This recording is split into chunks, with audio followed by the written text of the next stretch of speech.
Hi, I'm Scott Flowers with Cloud Ninjas. Today we're going to start a new series on the Dell PowerEdge R660 server. In this video, we're going to specifically focus on processors, but in the video series as a whole, we're going to cover CPUs, RAM, drives, network cards, power supplies, how to put it in a rack, supported operating systems, how to update it, plus a ton more. So click that like, smash that subscribe. Let's get going.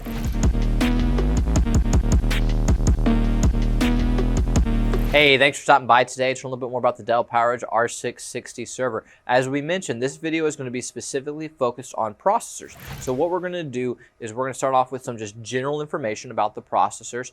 Then we're going to show you some of the processors that we recommend, because people ask us all the time, hey, what do you recommend?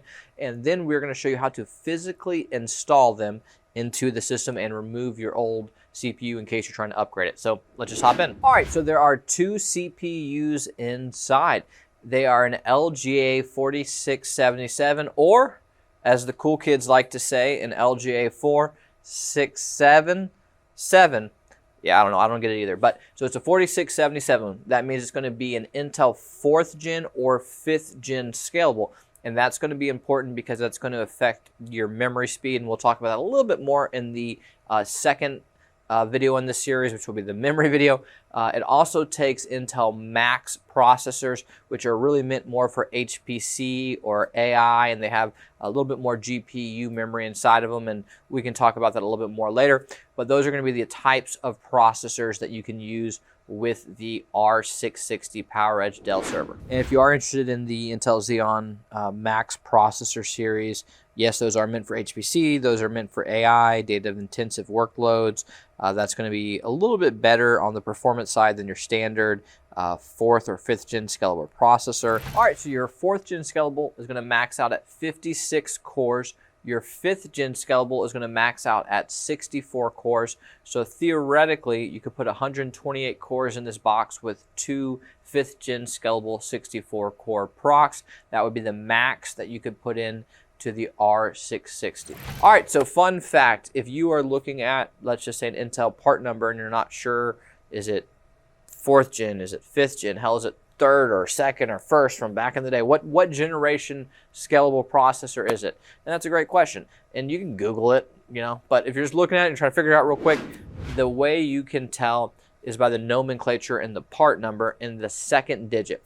So if it is an 8462 or 84 whatever, that 8 is platinum, the 4 is 4th gen scalable. If it's 85, the 8's still platinum, the 5 is 5th gen scalable. Let's say it's 65, that 6 is going to be gold, the 5 is going to be 5th gen, again, that we talked about.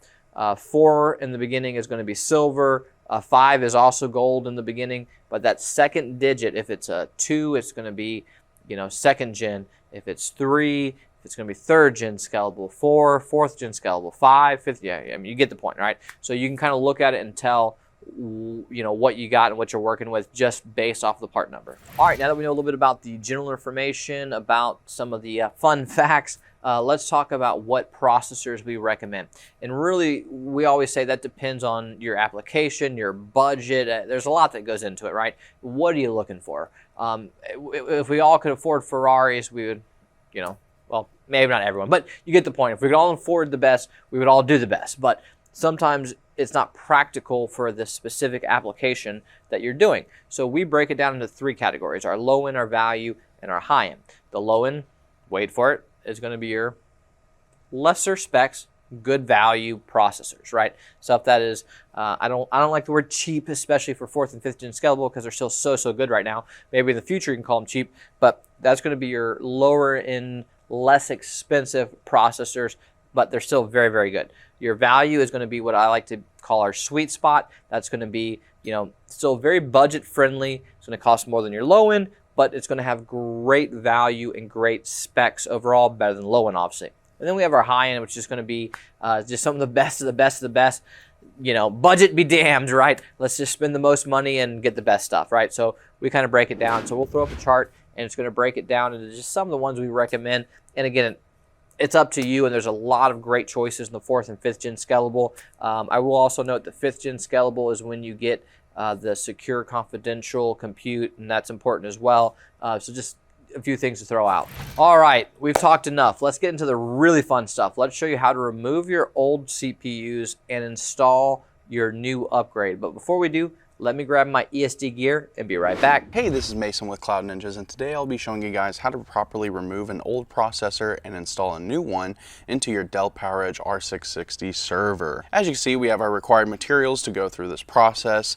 We have our processor, a T30-bit screwdriver, a new tube of thermal paste, and a clean rag to clean off the old thermal paste from the heatsink and the old processor. So let's go ahead and set these to the side, pop the latch, and lift the top just like any other server you've been in before. First thing we'll do is actually remove this air baffle by lifting it up from both sides, and then kind of like a hinge, just lifting it up and then setting it to the side. So go ahead and take your T30-bit screwdriver and begin unscrewing the heatsink from the motherboard. It is recommended that you unscrew the corners in an X formation so that way you don't damage the motherboard. It's very easy. You're just starting at one corner and then going across in an X formation, very similar to changing your tire and removing the lug nuts from the center. So just be as careful as possible and unscrew the corners little by little. Once you have the heatsink unscrewed from the motherboard, just take both your index fingers and your thumbs and then press the metal tabs inward and then lift the heatsink straight up. As you can see, the processor is attached to this flexible plastic bracket, and that is also attached to the heatsink. So now we'll go to the side of the server, and at the top of the processor, you will notice that there's this metal lever here. We'll go ahead and turn that lever over to the other side and it'll pop the processor out of the bracket.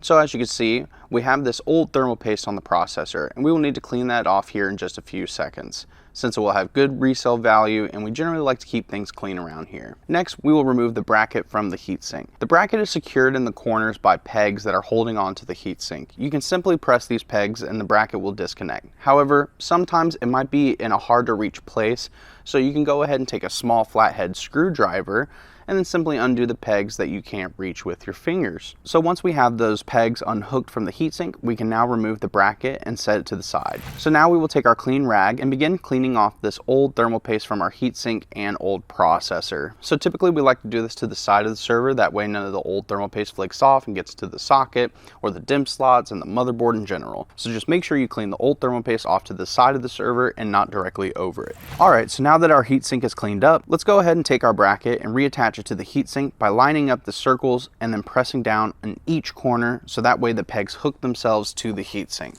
And then once you do that, you can flip the lever back over to its original position. Now let's go ahead and apply the thermal paste to our processor before we attach it to the bracket and the heatsink. So grab your new tube of thermal paste, uncap it, and then apply a nice even amount of thermal paste to the processor. Typically this starts a war in the comment section. Some say we use too much, others say we use too little. Really, you want to find a nice even balance to apply, because if you put too much, you may have the thermal paste leak out and get into the DIMM slots or the CPU pins, and if there is not enough, you may encounter overheating or performance issues. So to prevent any future RMAs, apply the appropriate amount of thermal paste and that will cover the surface area of the processor. So now that we have applied the thermal paste, we will attach the CPU to the heatsink. If you take a look at the corner of your processor, you will notice a gold triangle located here. And that triangle will need to line up with the triangle that's on the bracket located here. So go ahead and line up the triangles and begin sliding the processor under the pegs that will help secure the CPU to the heatsink. We will double check and make sure that every side is secure, and then once we've done that, we'll now go back into our server and we'll make sure that the triangle on the bracket will line up to the triangle on the motherboard here. So go ahead and flip the heatsink over, line up the screws to cover the four corners, and once you have that done, you can push the metal tabs in so the processor goes all the way down to the socket, and then you're going to go ahead and push the metal tabs out to lock the heatsink in place. Now all we need to do is simply screw the heatsink to the motherboard in the X formation like we did when we were removing the heatsink. And then there you go, you've done it. You have successfully installed a new processor into your Dell PowerEdge R660 server. Hey, do us a favor, click that like button and smash the subscribe. If you're looking for any custom built Dell, HPE, Supermicro, Gigabyte, Asus, IBM, Cisco, we do it all. We have both new and refurbished. So please give us a call or email us at sales@cloudninjas.com. That's sales@cloudninjas.com. Anyways guys, thanks for stopping by.